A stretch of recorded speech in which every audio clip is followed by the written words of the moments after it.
All right, guys, it's great to have you. So, for all the visitors here, I'd like you to introduce you to the first set of panelists. As you know, this is the first event of the first virtual panel discussion on the Next Generation series.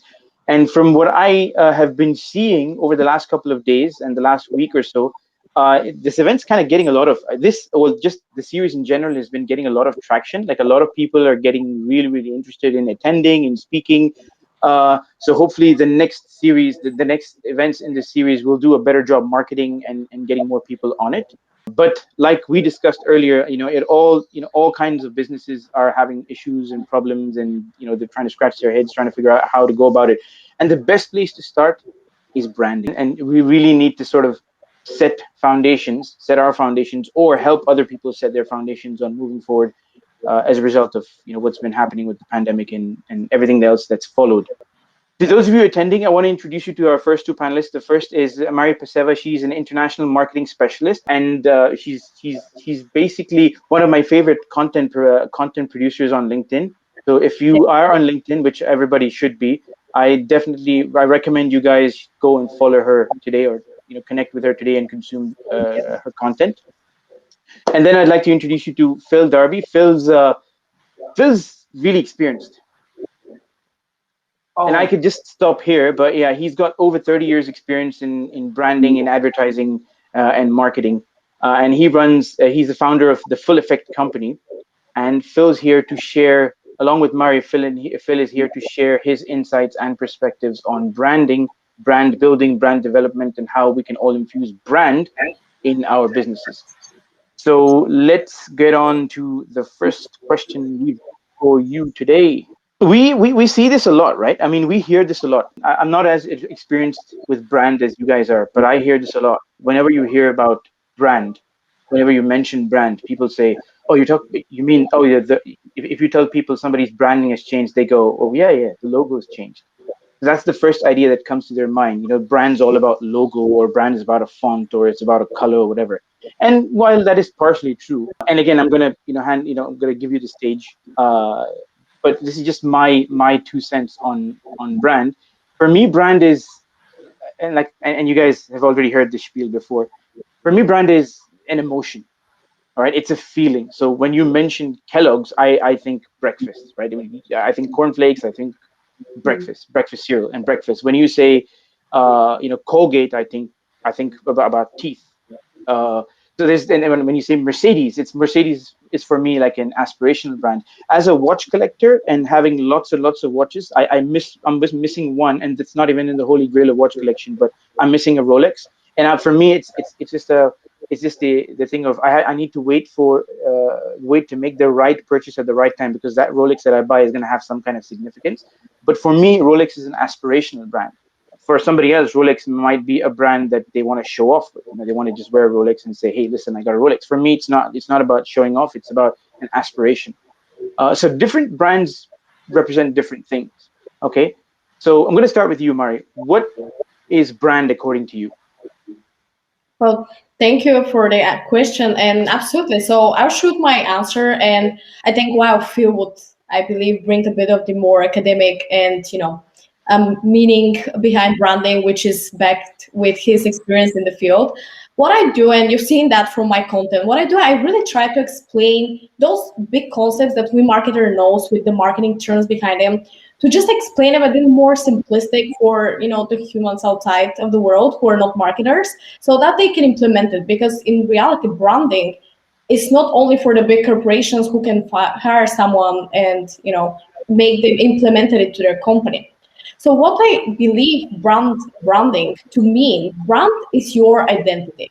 A brand is the identity of your company. So your brand is what represents you on the market. It's what differentiates you out of every other player on the market. And it's what communicates your offering or the value proposition, or, as Phil says, promise to your customers and all of your stakeholders.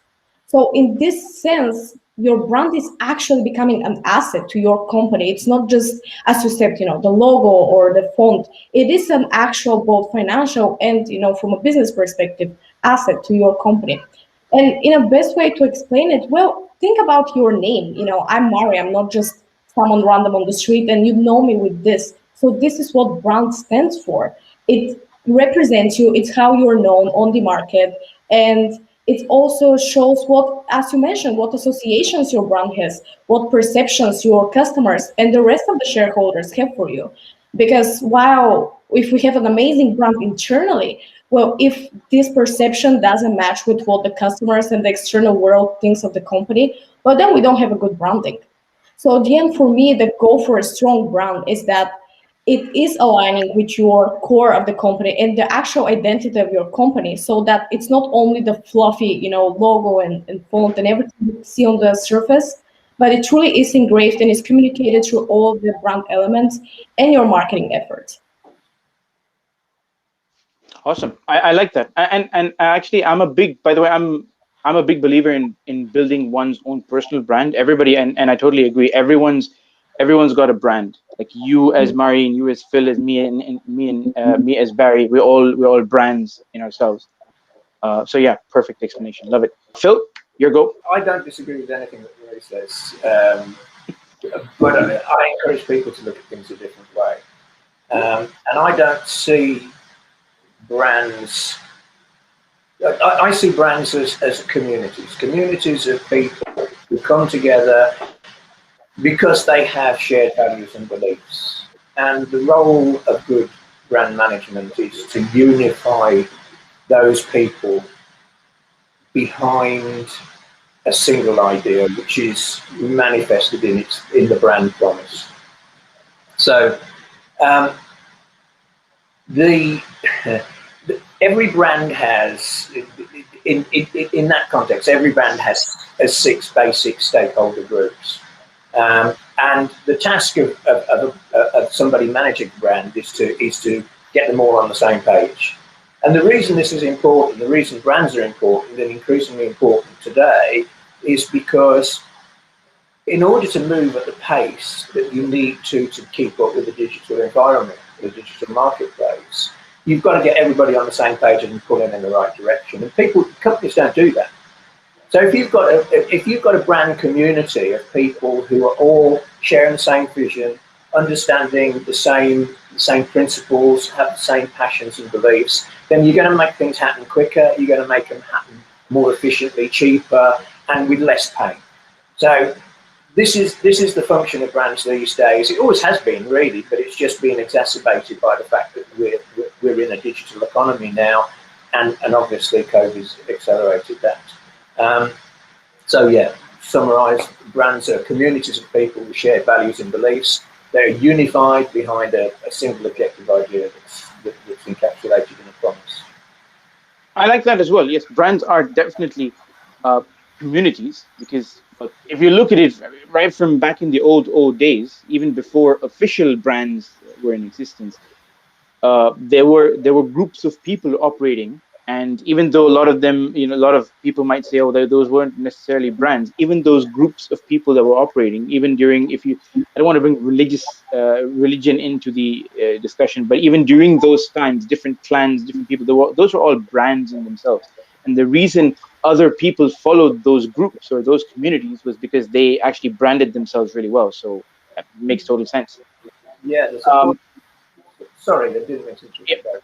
Yeah. There's a point there. I mean, human beings are tribal. We are tribal. We survive in groups. That's sort of from prehistoric times. And if the first person to pick up on this and sort of apply it to branding was Michel Nefesselu, who published the book, what's it called, Time of the Tribes in 1995. And he spoke about how communing people in these groups gives you opportunities and why we do that. And then the other person that picked this up was Seth Godin some years later, and he made a career out of it called of tribes and building tribes in order to drive businesses and brands. So he saw brands as tribes.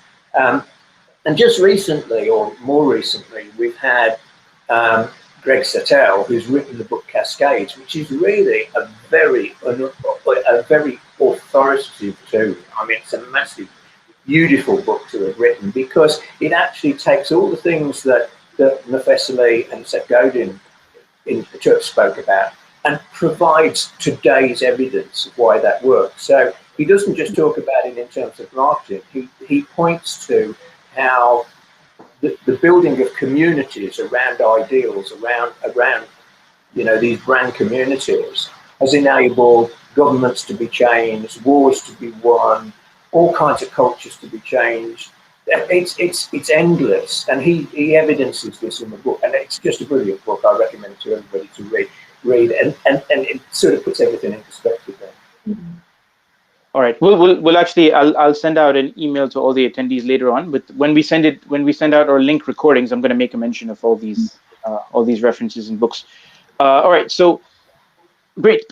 The next question now: what exactly is a brand-led business? And because a lot of people are confused. Is it a customer-led business, or what is it? Can you explain? Phil, you want to go first, Phil? I'm happy to go first. I don't want to step over the but I'm looking at this on the screen, and we're 1, 2, 3, and it makes sense you go to Marie first. Okay, yeah. I'll pick this one up. Yeah, what's the question? Remind me what the question again? What are you? Yeah, what exactly is a brand-led business? Okay. Your question really was, when you talk about a brand-led business, is it a brand that's led by consumers? If you go back to the point I made earlier on, which was that there are 5 distinct special interest groups there. You've got investors, you've got partners, you've got suppliers, you've got distributors, you've got customers, and you've got employees. And a brand-led business is a business that's run that takes its signals and takes its drive and its direction from all of those groups. Yeah. So it's not just you see, you really miss a trick if, as a business, you see your brand as only a relationship with customers. Because in order to satisfy what the customers want, you need your employees on side. In order to be able to make the investment in the innovation that you need to drive the business forward, you need your investors on side. In order to be able to build products that answer solutions, you need your suppliers on side, and of course you need your distributors on side. I mean, all the big brands, really, the key to their success in the past has always been distribution. Coca-Cola, Unilever, people like this. It's about distribution. It's not necessarily just about the product. So it's not as simple as saying it's customer-led. Yes, you do have a dialogue with your customers in a brand because you've got a community and you're all talking to one another if you're doing it right. But you can't ignore all the other voices in your community, and that's what makes a brand, a business brand led. It's led by its community. Right. It's led by the community and by its stakeholders, and all the different stakeholders that are connected. Well, the stakeholders are the community. As I said, the groups, the six disparate special interest groups that a good manager will satisfy all their needs and have dialogue with all of them all of the time. And that's what drives you. That's what says, right, as a business, this is where we're going. Excellent. I like that. All right. Mari? I absolutely agree with Phil. I love the fact that he highlighted the importance that branded business is not only focused on the customers. While they're an important aspect, he mentioned it goes for the whole company. So leading your business with your brand in focus means that you incorporate branding into every element of the business. You engrave it into the whole value chain. You don't only focus on one element into the external market, but you also look internally into the company so that every element of your business is on brand. And we don't speak only logo or only website, but the whole organization. And I would love to add also one more point, which I think it's important for businesses to understand that having a brand-led business also means that you need to make every of your business decisions with your brand in mind. Meaning that you cannot just do a great business decision or some kind of investment and development without taking into consideration what your brand stands for. Because many scandals are coming out exactly out of this. For example, if your brand is standing for sustainability, and then you decide to invest into some project that would absolutely ruin the environment. So you see, those elements actually can absolutely ruin the brand that you have been building for years. So that, for me, is the two main elements that need to be remembered as brand-led business. Absolutely. That's, I mean, spot on, really. I totally get that. There's been so many examples where, so a lot of organizations, for them, brand and corporate mission and vision statements are all just basically statements. They don't really follow them, right? Exactly. And this is, I mean, I can cite so many examples, especially with my background in the Middle East, where a lot of the things are just done because of, you need to keep up with ISO regulations, quality assurance, documentation, whatever. So you're doing a lot of things because they're in the manuals and in the processes, but you're not really doing them because you really want to do them. I'd just like to nip in there and on the back of what Marie was saying. I've lost my thread now. Sorry. I was listening to you and listening to what you were saying. Now, Marie, the last point you made was, just remind me. That you should make your business decisions in mind with what your brand stands for. Yeah. The thing, you have to think about brands. Brands are, the choice of brands, you choose your brands in the same way that you choose your friends. And the basis of this is knowing and trusting. And the problem with that is that if you have inconsistency in your actions or between your actions and your words, then you breed mistrust, because inconsistency is the enemy of trust. So a business that, as you say, purports to be, a green business, or pursuing a particular policy of inclusion or something like that, and it turns out that they're not, then it isn't just a blip in the relationship. It's a major rejection of the brand. It's massively significant. No business can afford to have these days. You can't afford, once you've taken the time and the effort, with the massive pace that we've got in the marketplace at the moment. Once you've gathered your community, you can't afford to let them wander off and go to other brands, or just lose interest in you, or even oppose you in your views. They join you because they feel that you represent them in some way. And that's I mean, we wear the brands that we choose to be a part of. We wear them as badges of identity. I mean, it's a whole philosophical, cultural thing going on there. But yeah, consistency, not just between individual actions, between words and actions and everything, it's absolutely important. And if you don't think so, you've only got to look at businesses that have gone down the tubes, because these days anybody can go on the internet and find out the truth about a business. That information works both ways. So your customers, if you go out and lie to them, they're going to find you out pretty quickly. And once they found you out, I think there was a piece of research done years ago by Virgin, the airline, and they said that if it's been quoted many times since, but that if you upset, if you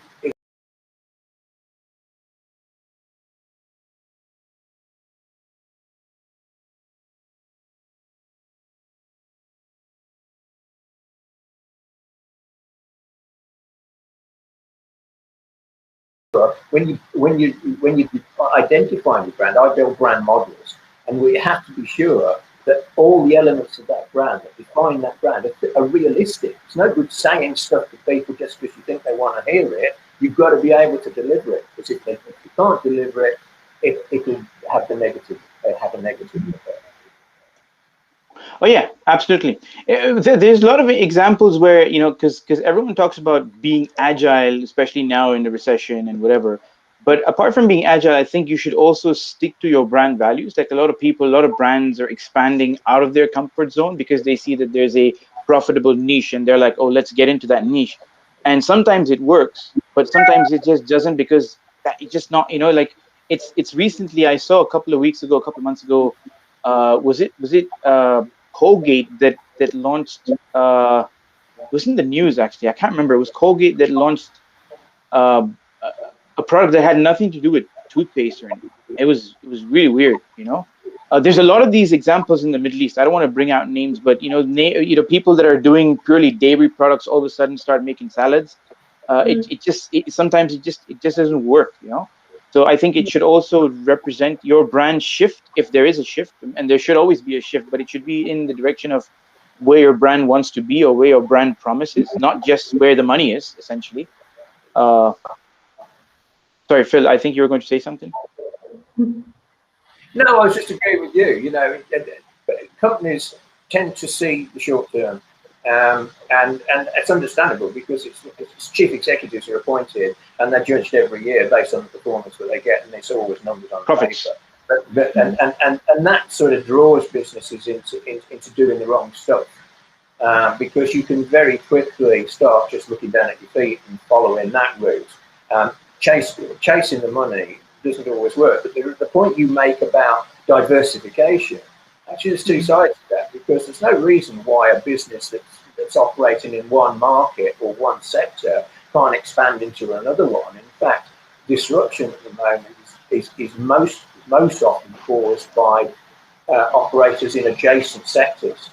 You know, if you say to a business, who are your competitors, these days, they'll generally say to you all the people that they've been competing with for the past 20, 30 years. But in fact, that isn't the case, because they're all on the same page as you are. Your real disruptors are coming from adjacent sectors. So, for instance, you know, the car industry has been disrupted by Tesla, but Tesla originally made batteries. That's what they do. They're not a car manufacturer. So That's true. Yeah. Manufacturer. I mean, businesses are getting caught out all the time by competitors they didn't see coming, because they're not looking in the right places. They're looking at the traditional market. Yeah, absolutely. Like they say, I mean, all these new innovations that we have around, like even you know, things like Uber, for instance. Uber should have been invented. I mean, the concept of Uber should have been invented by a car company or a taxi company. The concept of Airbnb should have been invented by a hotel chain. So these are all people that are innovators that thought outside the box. But actually, the point I was making was, when it comes to actual brand, when I gave you the examples earlier of Colgate and what have you, can't really remember those, but I think what's important to understand is your brand means, you know, earlier, touching back on what I said earlier at the beginning of the session, it's all about emotion, right? It's not all, but it's somewhat to do with emotion. So if I know for a fact that Colgate, and all I think about is toothpaste, and I get minty fresh or whatever, menthol or whatever it is, I get those feelings, and all of a sudden if you say, again, I can't verify this, but I will get back to you guys on this. But if you tell me tomorrow Colgate, as the Colgate brand, is making cornflakes, I'm not going to buy them, because for me, I'm going to just assume, my brain's going to tell me those cornflakes are going to be minty. I don't want to have minty cornflakes. So, and this is the example I made. Yeah, it's okay to keep that parent company and maybe just create a separate brand as opposed to going under the same banner. That's the mistake that a lot of brands are still doing. I'm going to cite you these examples, and maybe we'll have this private discussion. Right. So moving on. So we know that COVID, obviously, the reason we're here is COVID. Well, the reason we're here is because we're all fantastic people. But the other reason is because of COVID and how it's changed how businesses are operating and stuff. Marketing, and now, because at the core we're all marketers, marketing is something that has always been evolving, right? It's been evolving for the last 50, 60, 100, 200 years, whatever. But the last 1 year, marketing has really evolved. It's pushed businesses to innovate and think outside the box and make all those critical changes. And the best example would be, not entirely, it's not really marketing oriented, but when I moved to the UK in summer of 2018, right? So it's coming up to 3 years. And when I moved in, I was doing all these signing up to this different services, bills, payments, signing up to the NHS and whatever. And when I signed up to my local doctor's surgery in the summer of 2018, and I said, "Do you have an online booking system?" And they said, "No, we don't, but we're working on it." And then every month when I'd asked them, they said they were working on it. And that went on from all of 2018 to 2019 to, you know, flash forward to 2020 March, when they declared lockdown and everything else followed. Within about 3 weeks, my local doctor's surgery had their website up and running. It wasn't 100%, but they did have a website running. And that goes to show that what they could not do for 2 years or maybe 10 years, who knows how long this was in the pipeline, they kind of pushed themselves to get it done in 3 weeks. And that's the example of how technology and innovation and marketing has leapt forward because of the COVID-19 pandemic.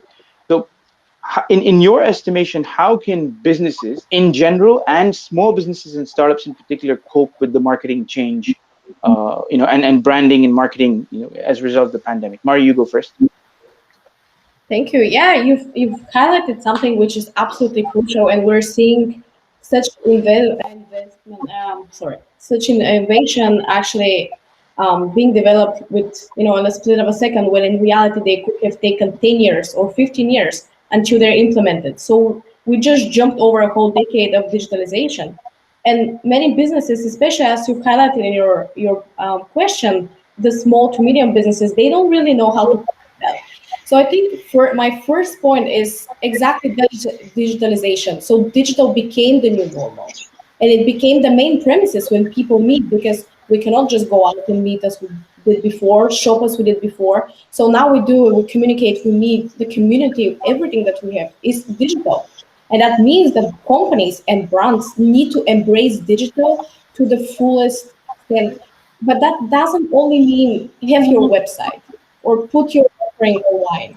It means that you need to truly represent your brand. You need to communicate your offering through what you have online. Your online presence needs to speak to your customers the way that your store speaks to them. Because many companies just are putting a website and think that, okay, that would go okay. And they still see it as a drop in sales, and they don't really know why that's happening. But it is because you need to provide the same customer experience that your customers were getting when they were in your physical area or a physical store. The same should be online. The same should be through your digital channels, your digital, stores, your website. So I think that's one of my biggest points when it comes to, digital presence. Make it on brand, but create a customer experience, because without that, you're just a website operating that no one cares about.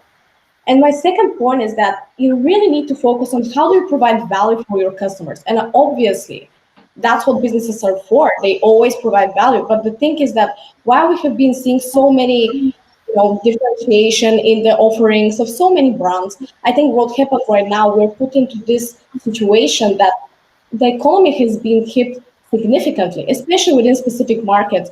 So this immediately have an effect on consumer spendings, of their willingness to buy. So this immediately communicates that customers wouldn't just spend on something because they like the brand before. It needs to truly be something that they need right now. They need for the new life, the new behavior that they're having. Because in reality, brand perception, the fact that you liked a certain brand, it wouldn't change overnight. I could still love certain companies, certain brands, but this doesn't mean that my consumer behaviors are going to change because of the change of reality. So my point is that brands should truly focus on how they can really understand the customer needs right now and provide value through their offering, and not create something that would just be cost and not an actual valuable investment for them.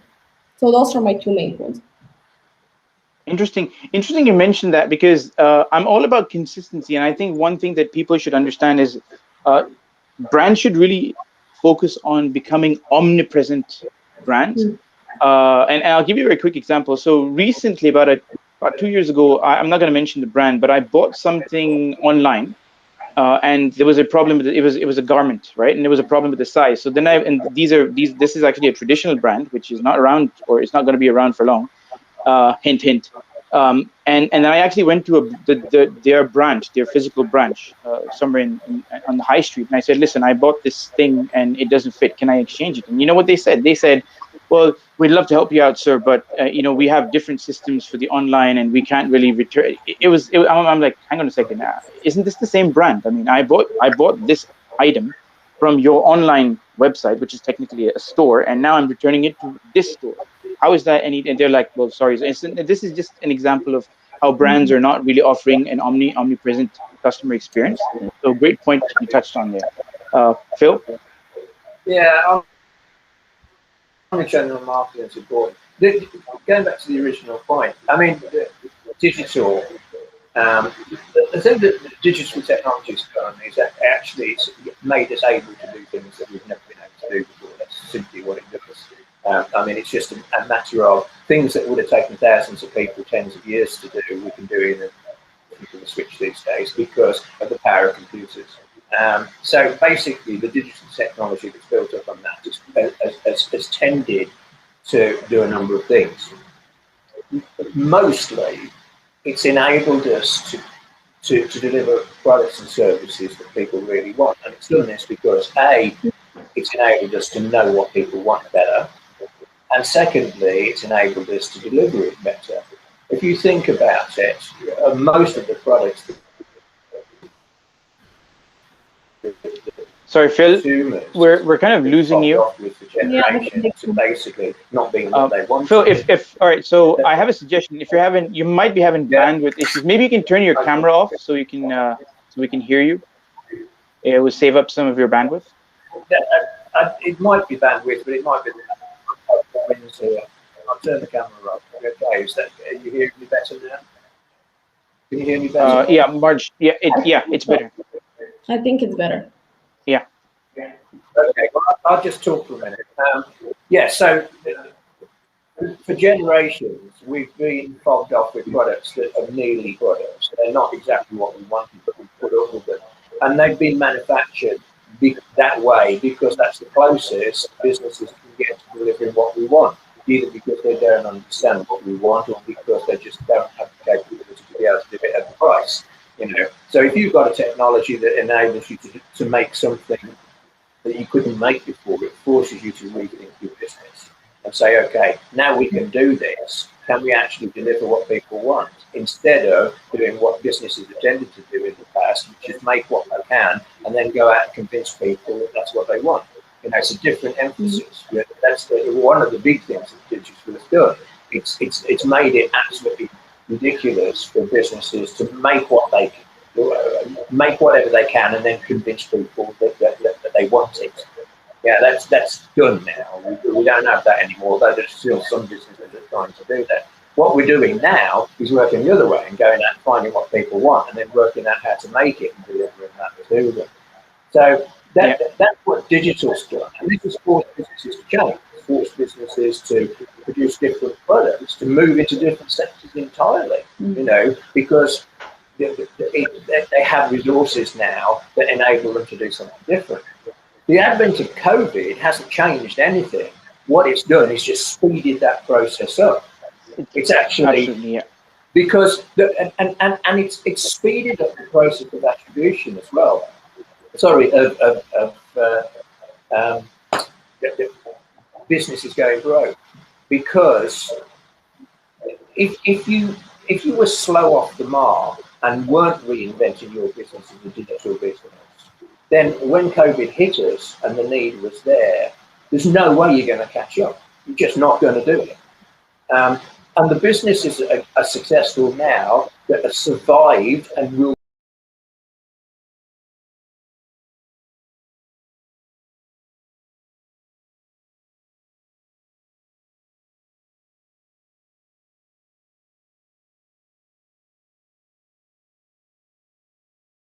or in say it doesn't actually, because it's a continual process. It takes you 2 or 3 years to get on the first step, to get to a position where you can survive in the digital economy. So what COVID's done is just speeded that up, because it's made that threshold between, we can get by and put it off for a bit longer, and we need to be on the road to transformation. It brought it a whole lot further forward. So that's what digital's done. So that's what COVID's done. So nothing's changed. It's just faster. good one there, Phil. All right, so this might touch a few nerves depending on which side of the table you're sitting on, but so there's always been a divide, and I've been a part of this divide, and I'm not sure if you two have, but I've been a part of this divide where there's this sort of, there's a deep chasm between the C-suite and everybody else on the ground, right? So the CEO, the CFO, or the COO thinks that they know their brand. Our brand stands for this, and he or she thinks they know their people, and they think that everybody's happy and stuff. And then on the other side, the people on the ground, because the CEOs are hanging out with other CEOs, and they're hanging out with everybody else that they consider their peers. They're not really hanging out with forklift drivers and train operators and delivery people and people that are doing data entry and stuff. And I've been a part of this huge disparity where people are saying, oh well, the big boss doesn't know what's going on, man, because we're here in the trenches. What is, according to you, what do you think of, what is your take on internal branding, internal? And I know Mari is she's spoken about this a lot of times. in her videos on LinkedIn. What is your stance on employee branding, on internal branding, and on selling the brand internally itself? And I'm going to end this with actually with an example. So about 7 years ago, I was in charge of rebranding an organization. Eventually, that I joined it as head of marketing. Um, and one of the things that there was, so for me, it was like there was two aspects of it. There was like the physical aspect, because there was a retail, it was a chain of 30 retail stores, and then there was the actual mental aspect of the branding, right? So we did the physical aspect. We rebranded as a test. We did out of the 30, I think we rebranded 6 or 7. It was a successful project, and revenues went up after a few months because people, the consumers saw that it was a refresh and they liked the new layout, and we changed it based on product availability and the kind of things that we wanted to push and everything else. So we delivered a more youthful, a fresh brand experience to the customer. And then I approached the management and I said, listen, we've done this, but one critical thing that we need to do is we need to tell people internally why we've done this brand shift. It's not just a physical change in color and logo and look and feel and getting new furniture. It's also a change in the mindset, because that old brand lasted them almost 20, 18 years. And now we need to tell them why we're switching to the new brand. And I got a lot of resistance.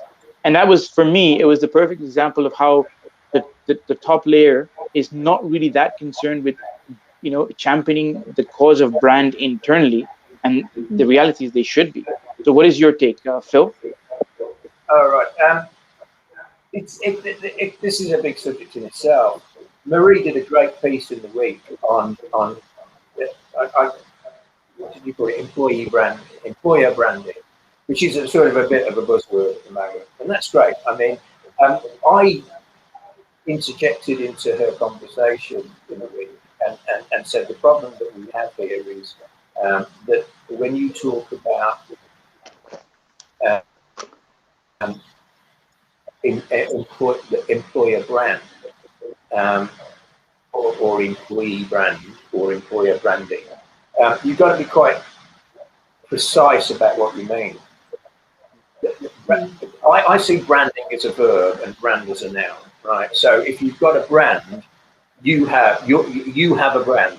There isn't a different brand for employees and employers and all the other segments that I spoke about earlier on. It's the same brand. It's the same community. It's one community of people. It's just that they might have different interests in there, but it's the same community of people. So you don't have a separate brand. I'm sorry, Phil. I'm just gonna. So would you say? I know it's the same brand. You said it, but would you say the brand experience differs from if you're a customer as opposed to if you're an employee? It has to, right? Yeah.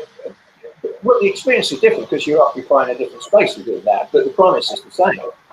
Yeah. So if, for instance, I'm going to talk in very vague terms, if your promise is we're going to make your life better. So the promise you make to your stakeholders, all 6 different groups, is we're going to make your life better.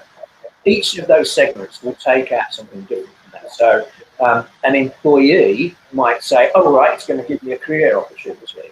A distributor might say, "Wow, that's great. We're going to get more volume because it's a popular brand." Investors will go, "Yeah, this is great because this business knows what it's doing, and therefore we'll accrue returns." And customers will benefit. Their lives will be better because you'll enrich it with the products you're producing because it's what they need. Yeah. Instead of trying to fob them off with stuff that you want to flog them. Yeah.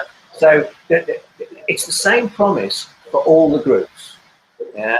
There's no difference at all. And again, this consistency thing comes to play because if you start making one promise to one group and one promise to another, you'll start to get conflicts, and that's where your brand will break down.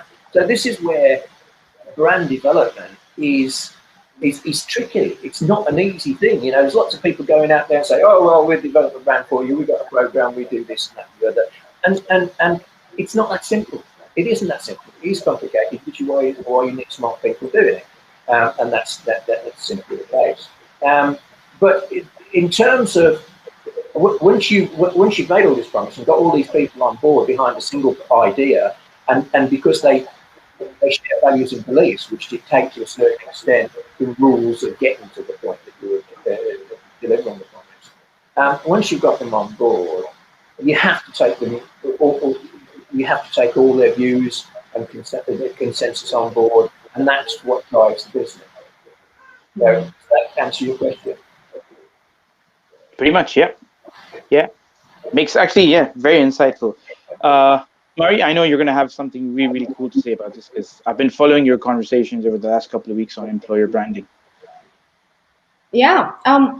Honestly, I absolutely agree with Phil on the point. I think companies need to understand that brand is one thing. You don't have five different brands for the different shareholders. You have one brand. But I think the reason why employer branding stands as a concept or as a terminology on its own is because companies too often forget to communicate or even take care of the internal shareholders. They focus only on the external market, being the customers. They focus all their marketing, branding efforts into communicating the promise to them. And then the employees are disregarded and usually don't even know what the promise is.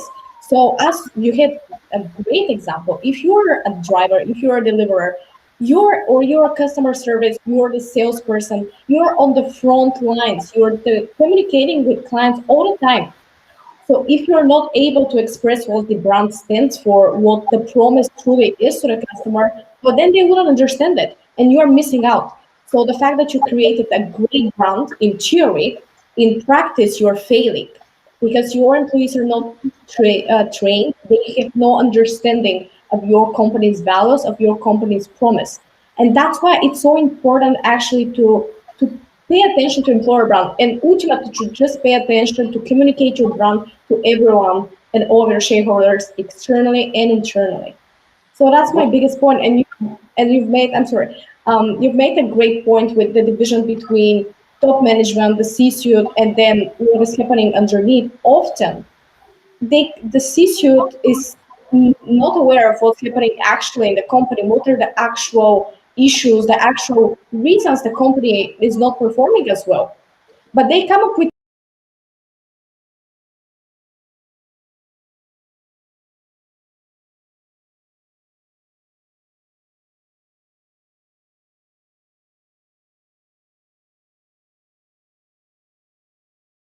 how you present your brand externally wouldn't really make any difference. And at the end, your business is still gonna suffer, and you're still not gonna be reaching the results that you're aiming for.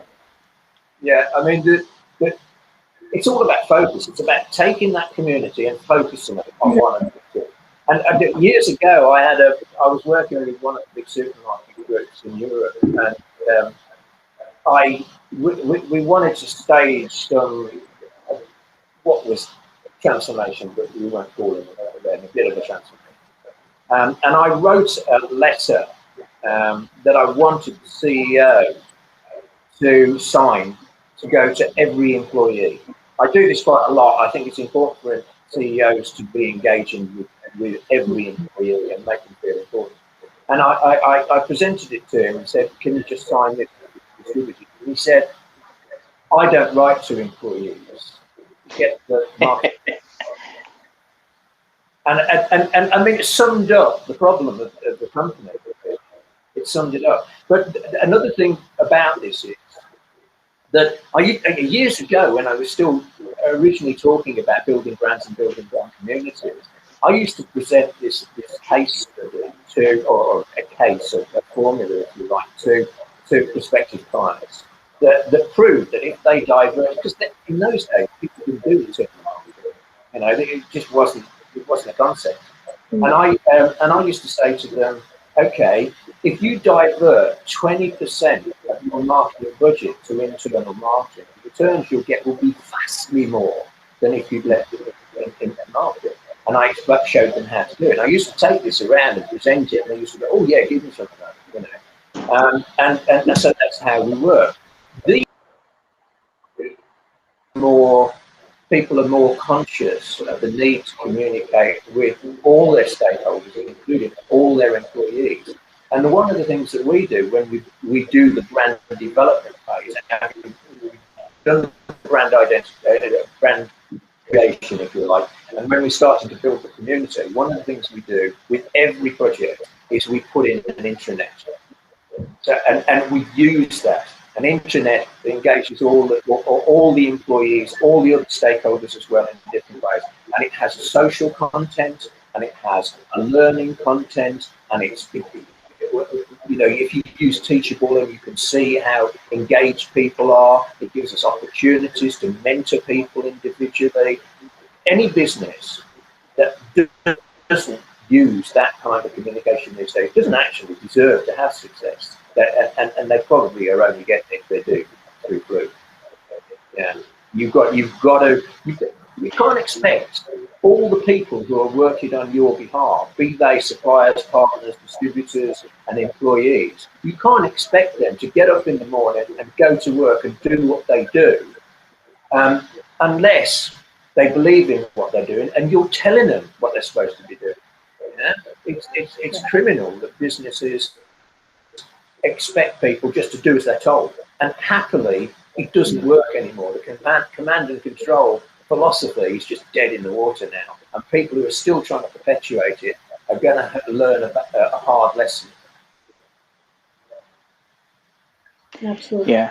Brilliantly said. In fact, I don't know if you guys have watched this, but this program, I just watched a few episodes recently. It's called Undercover Boss. Don't know if you're familiar with it, but just Google it. It's available on so many other channels. It's basically top level CEOs and top C-suite leaders in really really large companies kind of disguise themselves and they enroll as low level employees. Like there's been an episode where somebody was a garbage picker and another one was a driver, and the idea was to really really understand what the frontline employees were going through. And the stuff that they found out was like, yeah, it was ridiculous, some of the things that their employees had to do, which they had absolutely no idea was going on in their company. So maybe all and I kind of totally understand what you mean, Phil. And this is I've seen this a lot too, where CEOs say, I'm the CEO. I don't talk to my frontline employees. I will talk to my VPs and everybody else. I don't talk to like low level managers, because there's this ego thing. Of course, that notion is changing drastically, but yeah, there are still some very very old school people out there. So And yeah, can I just make one remark, which I think is very relevant for the time that we are? We're talking about exactly the remote revolution of people being sent home. We are not anymore in the office, so the status and the hierarchy changes a bit because you're at home. Your boss doesn't seem to you as scary or as a big deal as it was when you were in the office, because you need to manage your family, you need to manage something else. So if you are not internally driven to deliver for the company, you are simply not going to prioritize doing your best effort for the company if you don't truly believe in what you're doing. And the True. boss, his attitude wouldn't matter because you would have probably one meeting for the whole week at which you can pretend that you care, but in reality, you don't. Yeah, that's perfect. Sorry. Like, pretend that you care, because a lot of people just pretend that they care. Sorry, Barry.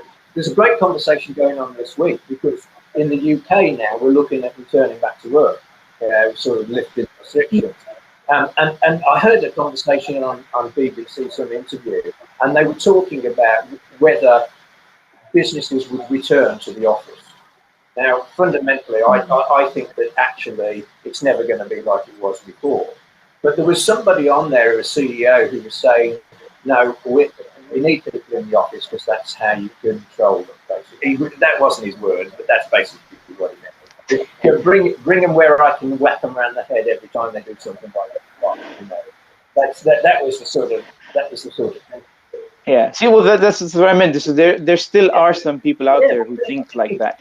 I mean, if you watch, there's an old video from Simon Sinek that he actually talks about how beyond looking at what the old notion of the customer is always right, that is out the window, and now it's all about protecting and really safeguarding the interests of your employees. Because if your employees believe that you love them and you care about them, they will do anything for you. And this is something that I've practiced and I've experienced with my teams. I didn't run companies, but I did run teams, and it was a very open sort of relationship where we trusted one another. They had a free hand in whatever they did, as long as they updated me from time to time. But I wasn't like, it's not about micromanaging or whatever. It's about giving them their space. And people will be surprised the kind of respect that you get just by giving them their space and letting them be their own personalities.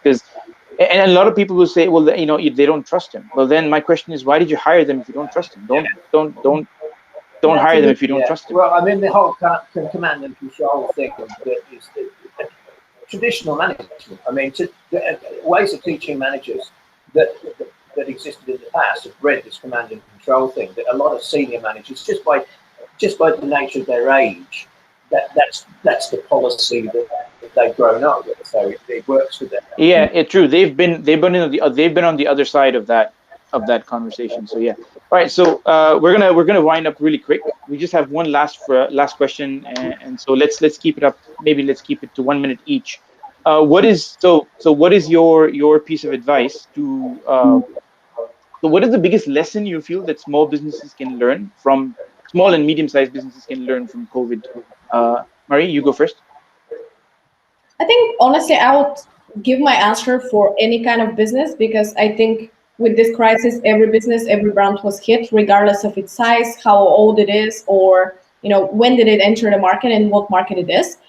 Every business was hit one way or on another. So I would say I think the biggest lesson was that exactly this: no brand is actually untouchable. You cannot just rely on past successes. You cannot just rely on the strategy, on the great products that you develop once in the time. You actually need to be continuously looking into how you can develop and how you can improve your organization, your offerings. You need to be constantly in a way prepared for the next unprecedented challenge to happen and actually build your organization so that it can truly adapt to anything that happens in the digital world, so it can shift its organization, shift its offering very fast rather than taking half a year as it did for the crisis that companies experienced with COVID. So my point is focusing on that. You need to be continuous in that phase of being ready to embrace a new challenge and actually keeping your organization ready to be flexible, quick, and responsive towards what's happening in the environment, rather than standing and keeping up with your reputation and status, which truly start to lose meaning Yeah, anymore. proactivity, and just want to stand. So this is one major event that happened, but I'm sure lots of businesses, depending on where they are and what industry they're in, they're going to have a lot of micro events that will affect their business. So yeah, I totally agree. You have to be proactive and embrace whatever comes, and be agile and embrace technology and what have you. Great, Phil. There's a lot of businesses right now who are sort of business leaders who are scratching their heads and going, look, we're trying to do all the right things and it's not working. And usually when I go and talk to them, it's because they didn't get the fundamentals right. And never, if as a business you haven't spotted this yet, you need to go back to basics and start thinking about why you're sitting in the seat you're in. Because if you haven't spotted yet that in order to do anything, you need your community behind you, then there's no hope for you, really. So my advice to any business is the first thing that you do is to build your community.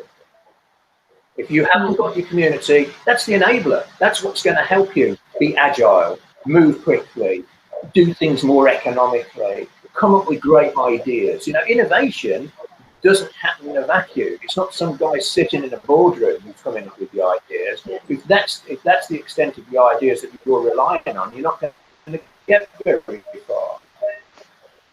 One of the True. best, All these best innovation I and ever these had, ideas where people. was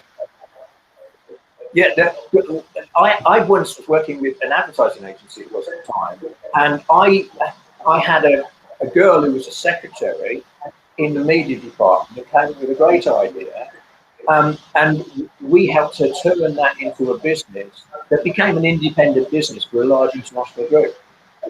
That's where your ideas come from. Your ideas are in the heads of the employees. They are the guys who are fulfilling the function, dealing with the customers every day. They know what's needed. They know where the shortcuts are. They know how to do stuff. Listen to them. And you do that by building a community and embracing them, not by telling them to shut up and do as they're told. Yeah, brilliant. Love that. Always love that. Just build your community and entrust your employees. Great, guys. Thanks very much for being a part of this panel discussion. It was lively. It was entertaining. It was very insightful. I learned a lot from both of you, and I hope everyone else did as well. I know half of the attendees have kind of skipped off the last 5 minutes because I'm assuming it was past the hour and they had things to do. But nonetheless, if you're still here, thanks very much for making it to the first session of the Next Generation series. As soon as you end the session, you can still mill about in the lounge area if you like, or if not, it's perfectly fine. We will send you the recording and an email with any external links if they're available. And I look forward to seeing you in the next series, in the next event in the series. Thanks very much. And thanks, guys. Thanks, Mari. Thanks, Phil. Thank Great having you. you guys. Take care. Cheers.